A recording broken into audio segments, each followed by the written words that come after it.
ক্ষেত তো মানে পারি শেষ দিল, সময় মতো বেড়াটাও দিয়ে হারলাম না খেতে। সালামালাইকুম কবির আশরাফ। ওয়ালাইকুম আসসালাম। তো বেতে খুঁজে আইলাম।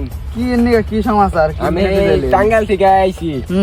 আমার এই যে কবুতর দেখিয়ে জানি ছাপ দিছে, সব কাটপকা দিছে না, জ্বর বাইরে শুনলি না?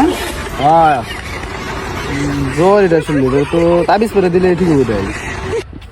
তাহলে কি ড্রাইভার কোনো ক্লিনিকে নিছিলেন না? হ্যাঁ ঢাকা ইয়ে যে এনামে নিবার চাইছিলাম, তা তো রক্ত পরীক্ষা পুষ্টা পরীক্ষা নিব, টাকা মেলা টাকা পয়সার ঝামেলা তো তাই আর যাই নাই।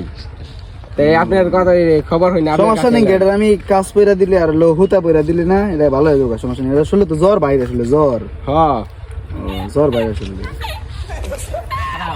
তাহলে নন টানে নন দিই সব কাটপকা দিছে না টানে।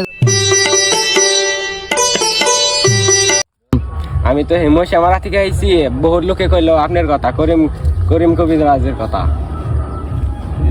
শুনলে তো জ্বর টর ভাই না, সমস্যা নাই। আমি না আবার তাবিজ টাবিজ না নগে রাখি কোন চুম কোন ইয়ে পরে আমি এটা কাজ করে দিবানছি না, কাজটা পয়রা দিবানছি, এই যে পয়রা দিলাম।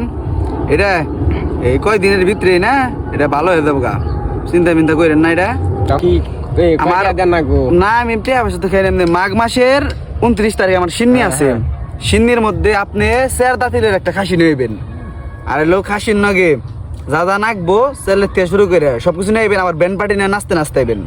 আপনার আমি একটা না দুইটা খাসি দিমনি। হ্যাঁ আপনার মনের খাইস বোঝেন নাকি, আমি তো সামনে আপনার কাছে, আমি তো টিয়া পয়সা খাই না। বেতে নিয়ে দেবেন না, বেতে নিয়ে 10 মিনিট পর থেকে দেখবেন না দানা পানি খাওয়া শুরু করে দিছে, সমস্যা নেই সমস্যা নেই। ঠিক আছে যেসবকে নিয়ে আইছিলেন কই তো তখন গাছে এখন দেখছেন কত বুলবুল হয়েছে, সব সুইটা গেছে কামান তাই না? হ্যাঁ সেটা গেছে গা, তেলে বেতে নিয়ে যান কইতে। হ্যাঁ তাহলে জায়গা জান গা তাহলে